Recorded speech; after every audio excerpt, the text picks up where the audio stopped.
उरां दखरा एबसुनि बानजायनायाव मेलेमजिबि आरो सानसुमैफोरजों सावरायनाय मेल।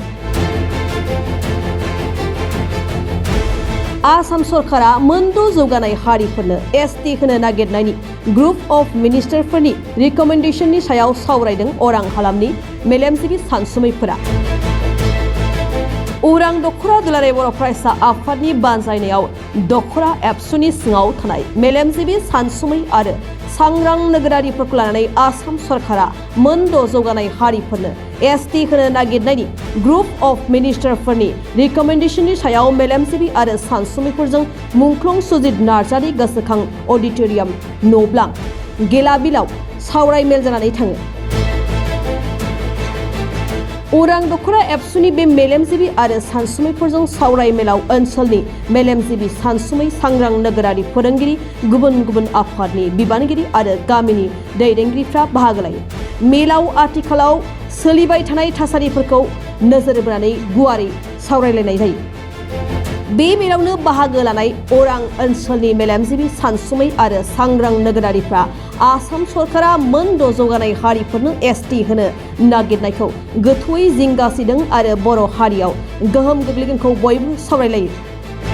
गमामायैनो मोनद' जौगानाय हारिफोरा एसटि मोनमारोब्ला बर' हारिया गासैबो बिथिङाव खहा जागोन बेखौ फोरमायो अरां ओनसोलनि मेलेमजिबि सानसुमै आरो सांग्रां नोगोरारिफ्रा। उदालगुरि जिल्ला एबसुनि लोगो आफादगिरि बिकास बड'साया मेलाव बाहागो लानानै मेलेमजिबि आरो सानसुमैफोरजों गुवारै सावरायलायो।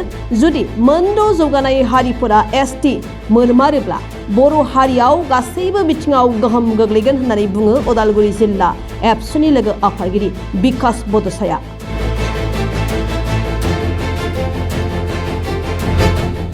अरां दखरा दुलाराय बर' फरायसा आफादनि बानजायनायाव अरां हालामनि मेलेमजिबि सानसुमै बिथांमोनजों मोगा-मोगि सावरायनाय मोनसे हाबाफारि लानाय जादों।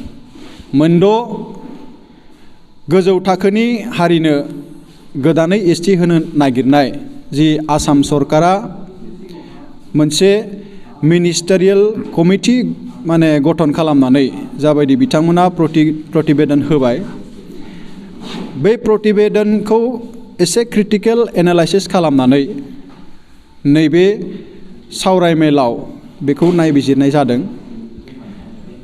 जे मेलेमजिबि आरो सानसुमै बिथांमोना थोंजोङै फोरमायदों जे बिथांमोनखौ जायखिजाया थाखोनि एसटि होआ मानो इनडाइरेक्टब्लाबो बियो थाखानाय 14टा जि ट्राइबेल बेखौ खहा खालामगोन होननानै बिथांमोना फोरमायदों। दिनै आनडिभाइडेड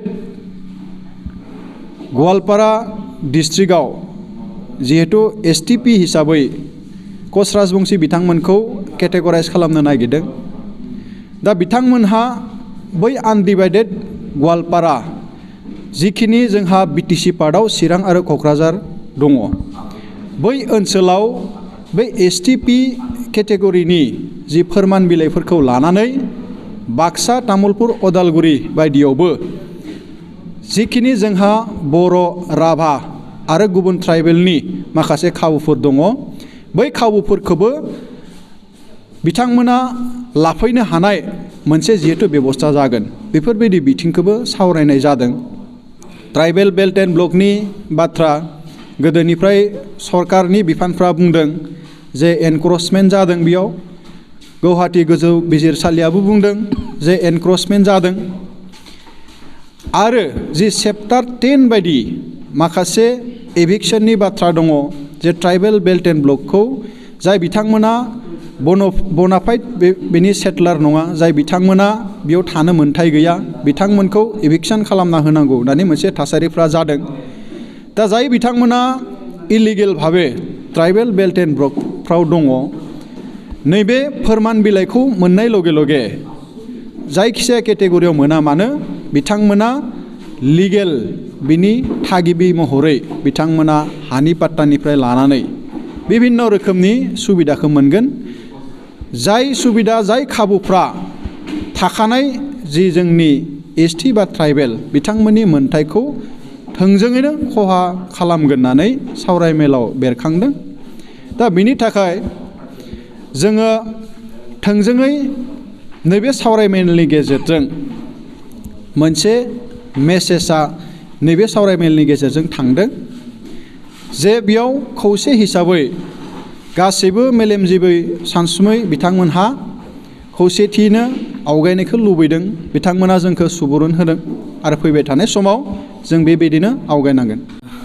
दिनै अरां दख'रा दुलाराय बर' फरायसा आफादा आथिखालनि जि थासारि, जि गोजौ थाखोनि मोनद' हारिनो जि एसटि होनो नागिरनाय, आसाम सरकारा जि बावैसो जानानै थांनाय जि आसाम बिधान सभायाव जि बिल लाबोदों, बे बिलखौ बिधान सभायाव खालामबाय। बे बिलखौ आरो बिथांमोना जि पार्लामेन्टसिम दैथायहरनाय, बे बिथिंखौ नोजोर बोनानैनो दिनै अरां दख'रा दुलाराय बर' फरायसा आफादा अरां दख'रानि सिङाव थानाय जिखिनि मेलेमजिबि सानसुमै आरो दख'रानि सिङाव थानाय बर'नि माहारियारि आफादाव बिबान लानानै आथिखालाव मावबाय थानाय दैदेनगिरि बिथांमोनखौ लानानै दिनै नैबे जि मोनद' हारिनो जि एसटि होनो थांनो नागिरनाय, बिनि सायाव गुवारै मोनसे जि सावरायमेल जोङो लानाय जादोंमोन। दा नैबे सावरायमेलाव जोंनि ओनसोलनि मेलेमजिबि सानसुमै आरो माखासे माहारियारि आफादफोराव दख'रानिफ्राय बिबान लाना मावबाय थानाय बिथांमोना फैनानै बाहागो लाफैदों आरो बेयाव नैबे जि मोनद' हारिनि एसटि होनो नागिरनाय, बिनि सायावनो गुवारै सावरायनानै जाहाथे कुनु पयथे जोंनि थाखानाय जि मोन 14 जनगोष्ठी बिथांमोननि जि मोनथाया मालाबाबो खहा जाया, जाहाथे जोङो अरायसमबो जोंनि जि मोनथाय बेखौ जाहाथे नैबे मोनद' जनगोष्ठीनो जोंनि मोनथायखौ खहा खालामनानै बिथांमोननो जाहाथे एसटिनि जि मोनथाय बेखौ जाहाथे होआ, बिनि सायाव बिथांमोना सावरायनायनि गेजेरजों माखासे दाबि दिखांनाय बे बाथ्राखौ जोंनि गेजेराव जोंनो फोरमायदों दख'रा एबसुनिसिम।